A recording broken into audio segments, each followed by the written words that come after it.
Hello, I'm Angeline Ong, and welcome to Beat the Street, the show that gives you all the tradable news and data ahead of the Wall Street Open. Coming up, jobs alert. Will it be strong this print, but not so strong as to put the Fed off cutting rates? Broadcom, it sees $10 billion in AI chip sales, so why are shares indicated lower? And Novo Nordisk ousts Tesla. Novo's valuation surpasses Tesla on its experimental obesity drug data. More on that in just a moment. First of all, good afternoon to you. I'm Angeline Ong, and welcome to this edition of Beat the Street. Not long now before Wall Street starts trading, but first, we have those figures just breaking through right now, and we were looking for 200,000 for February in terms of non-farm payroll. So we've got a slightly stronger than expected figure, 275,000 private payrolls expected 160. That too was stronger.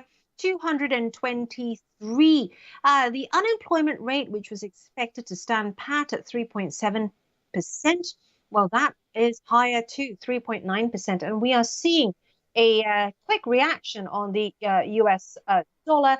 Just look at the US dollar basket here on the IG platform. As you can see on the 1 minute chart, it is ticking lower as we speak.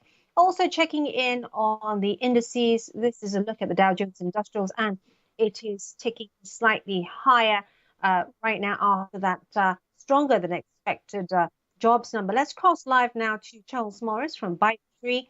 Thanks so much for joining us, Charlie, on such a momentous day. What do you make of these figures, and what does it mean for Powell and gang? For Power and... I beg your pardon, I couldn't hear that. Charlie, we're just seeing the hotter than expected jobs number. What do you make of it so far, and what does this mean for Powell and gang? Oh, I see. Yeah, it's a strong economy, isn't it? Much stronger than expected, particularly in the US. I know we've touched on recession numbers here, but they're not big recession numbers. And the thing is, it's this huge amounts of public spending that's happening in many countries, and the deficits that are supported by them. And it's really propping up the economy. And, I think it's being well flagged now that the easy bit of inflation, trimming from 9% to 3% is behind us. But the harder bit is getting back from 3 to 2 and staying there. And that's where they don't have much confidence. So, the rate cuts are going to be delayed. And I think it's a good thing, actually, because we want normalization in markets. Now, there's a really narrow window, given it's election year in the US, for the Fed to cut rates. Some saying that if they don't do it in June, then it's going to be pushed to November to December. When do you think it might be? I have no idea, Angeline. I really don't. But I think that the bottom line is that if you want to buy these these big tech stocks at high valuations, you better pray for them to happen pretty quickly. And it does strike me that they're going to be pushed out into the future. Speaking of valuations, lots of our investors are really keen on trading the NASDAQ, and also given its trajectory in the last 12 to 18 months, no thanks to that euphoria caused by AI. Do you expect the tech-heavy NASDAQ and those constituents that have boosted it to continue rising, and as you mentioned earlier, rise perhaps even more if we get this rate cut in June? Yeah, well, I think that those assets are very heavily bid. I mean, they call them the Magnificent Seven, don't they, for the big tech stocks? But actually, 3 of them are now in downtrends. So Tesla's been the leader. I think it's down like 25% this year or something like that. Apple's down about 10, and Google's down a little bit. So you've actually, you have seen some of them come off a bit. But the big picture is this distortion. I was looking today, the UK stock market's valued at $3 trillion, Angeline, $3 trillion. And the big seven stocks are valued at $12 trillion. So it's 3 UKs. Chinese stock market's valued at $9 trillion. And Japanese one slightly below that. So these are the sort of scale of the valuations of these companies. And of course, things like Apple are X growth on 30 times. It makes no sense to buy that. But what's happening is, you buy the S&P in a low-cost index fund, and that's what you get. You end up with a huge weighting in these stocks that are mispriced when the rest of the world offers much better value. Another financial instrument that our premium clients are very keen on, Bitcoin rallying again in volatile trade, and shares of cryptocurrency and blockchain related companies also tracking higher. Many people out there, Charlie, asking how long can this rally continue on for? What's your call? So Bitcoin's been around for quite a long time, 2009, and so there's nothing new about it. Although sometimes you sense that people think it is quite new. 15 years is a fair time in markets, and it's been up and down so many times now. Up and down multiples, and then down 80%, and it keeps coming back. And now it's trading, with an earshot of the all-time high capped in 2021 in November, and it's a big number. And I think that what people have got to remember is that the Bitcoin network is supported by the miners. And at current prices, the miners need revenues of around $20 billion a year. And so, you need those inflows into the Bitcoin network to support that miner revenue of $20 billion. And guess what? Well, we've got it, because we've got the ETFs, the 9 ETFs that have come to America, and they've just taken billions and billions of dollars, and it's been extraordinary to watch. And at the same time, those ETFs have been around a long time in Europe. First one was Sweden, 2015. But they're banned in the United Kingdom, which is an anomaly, since it's supposed to be a major financial centre. Charlie, a final question, and you're right in saying that it's had such a volatile time, but it looks like in the last recent sessions and months, I'm just looking at the Bitcoin chart here. It has seen quite a firm upward trajectory. But looking back, I'm just widening my chart. We had that 2021 boom, and then we saw that crypto winter where my cursor is, fraught with bankruptcies. And then we had another boom before it came down a bit further down in 2023, and then it started climbing back up again. Do you see these sort of waves, or are we past that? Are we past that sort of volatility seen back in 2021? Well, that's what everyone says every cycle. We've got, in about 6 weeks' time, on roughly the 20th of April, we've got the halving event coming up for Bitcoin.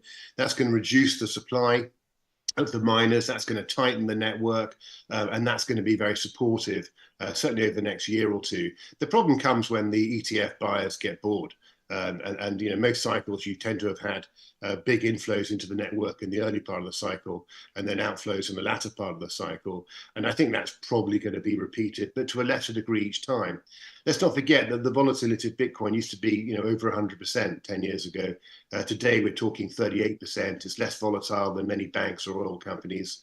It really is like a blue chip stock. In fact, it's less volatile than Netflix, Tesla, and Amazon. So there you have it. Bitcoin's not nearly as volatile as people say, but it is cyclical.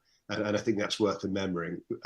What we do at ByteTree is mix it with gold. We have an index called BOLD, which is basically 75% gold, 25% Bitcoin. And these are the two most liquid monetary assets in the world put together on a risk-weighted basis, i.e., if you put $50 into one and $50 to the other, that's a money-weighted basis. If you put 25 into Bitcoin and 75 into gold, that's a risk-weighted basis. Same amount of risk in each asset. Thanks very much, Charlie Morris there from ByteTree. We'll definitely be checking in with you when the halving takes place. To corporate news now, and we've got Tesla share price up for you because Novo Nordisk has ousted Tesla in terms of market cap. Novo Nordisk, just showing you the charts there. This is there's an ADR for Novo Nordisk. Let me just try and find you the charts for the European trading, but this is the ADR that we're looking at the moment. And Novo Nordisk shares rose because of this early trial data that was positive for its new obesity drug. Now, this then helped Novo to surpass Tesla in terms of market cap. And the obesity drug market is expected to be worth $100 billion by 2030. Many other contenders vying for this space. We've got Wegovy, AstraZeneca, pretty much every large drug maker is trying to gain a foothold in this space. Broadcom, a chip supplier to Apple, has beat expectations in its fiscal first quarter, earnings coming in at $10.99 per share, higher than the $10.40 that was expected. Revenues coming in at $11.9 billion. That was better than analysts had expected. However, investors disappointed by revenues from its semiconductor business, even as it said that AI is helping to fuel demand. The company's semiconductor division posting sales of $7.4 billion, missing the projected figure by analysts. Sales in fiscal 2024, which ends in October, will be $50 billion, the company said on Thursday. The company has suspended quarterly projections while it integrates and restructures its acquisition of software maker VMware. Now, as expected, Gap's earnings were led by its Old Navy brand. Gap's earnings came in well ahead of Wall Street's expectations. Let's give you the top lines here.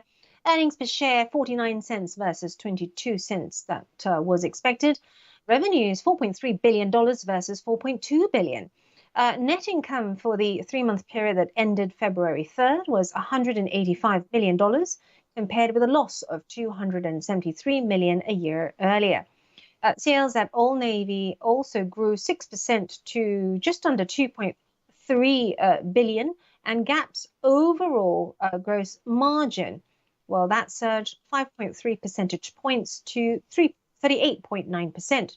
Shares of Gap rising some 9% in extended trading following that report.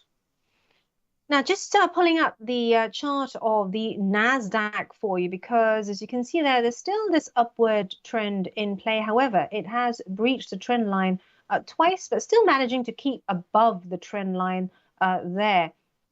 Like the other indices, it is tracking slightly higher after that better than expected, rather hotter than expected jobs figure. IG's Axel Rudolph joins me now with his longer-term technical view of the NASDAQ.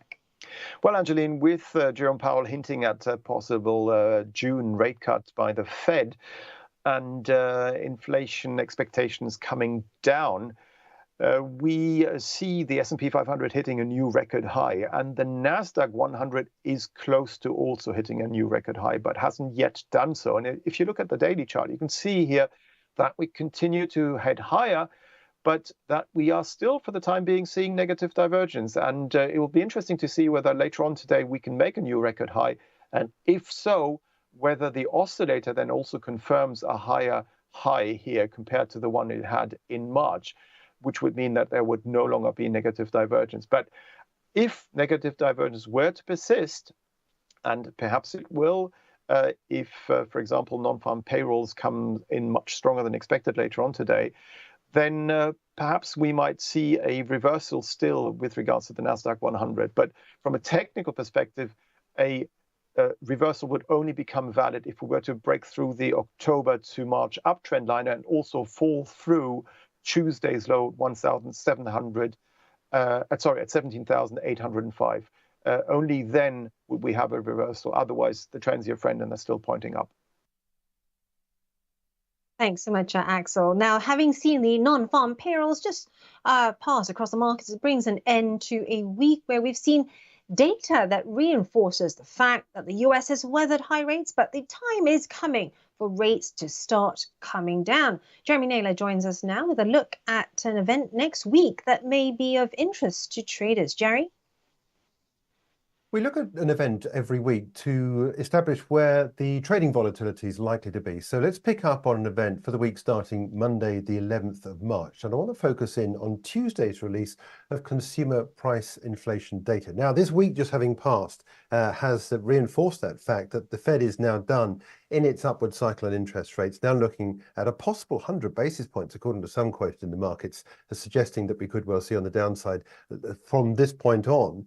But some are also saying that it's data dependent. One of the data points to watch out for is inflation. So I want to focus in on what's happening next Tuesday. The core rate is likely to fall from 3.9 to 3.7%. If you look at the headline rate, we're looking at a figure that's static at 3.1%. The concern is that this could now be seeing the bottom of this part of the interest rate cycle. If we see oil prices start to rise again, which has been the case this week, that might add a little bit more of the upside to inflation in the future. Let's take a look at a chart now where we are looking at the dollar for next week. This is the dollar basket, and you can see the long term. We've got this line just below where we are at the moment of interest at 101.64. Just after the release of the non-farm payroll data on Friday, we see another tick lower for the dollar basket. But this line at 101.64 is key. But this line down here, this red dotted line, for me, is the price target. That's down at 100. How do you trade this? You trade it using euro dollar. Now, the euro, as a result of that dollar weakness, is trading higher. We've also got a reason to buy into the dollar euro this week because of what's been happening with the European Central Bank. But I think this is more dollar focused. Now, I've drawn an Andrews pitchfork on here because this works out really nicely. From the low point we had up here, down here rather, at the 104 level, we've seen a recovery. There has been this pullback in the market. So let's put a Fibonacci on that, a Fibonacci retracement to show you that this rather conveniently, this retracement hits the 61.8% perfectly and rebounds. Now, for me, this means that this is a good rally and it's potentially likely to last. Just want to take off that Fibonacci just to clear the chart a bit here. And now the Andrews pitchfork has an initial rise all the way up to this high up here, which would, when it crossed the midpoint, the green line, that would be your initial price target at 111.40. If you're long on this at 107.91, that would be dollar weakness going into the CPI data next week. Your stop goes underneath this red line down here, so your stop just shy of the 108 level with a view to taking this market higher. If and when it passes the green mark, you've then got this next red line up here as the next price target, which would be the 114.50 level, which would be a considerable distance from where we are, and indeed that would then take us back up to these levels that we've not seen since the 18th of July. So going into the data next week for consumer prices, 1:30 p.m. UK time on Tuesday, we'll be following up on that on Beat the Street on that day. That's going to be key next week. If we do get more dollar weakness, trade that euro higher, euro dollar, with a stop loss underneath some of the recent price action.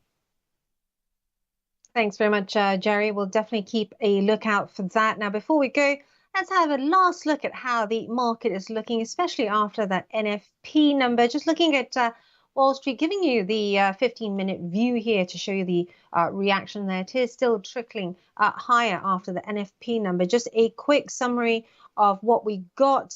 Better than expected figure, hotter than expected rather. We're looking out for 200, saw a rise of 275,000. But what is perhaps even more interesting is the big revisions in the previous month, cut to 229,000 from 353,000. Unemployment rate 3.9%. And that's it for this edition of Beat the Street, the show that follows the trading action, helping you position yourself ahead of the Wall Street Open. For more trading insight, follow me on @IGCom and @Angeline on Twitter. This is IGTV.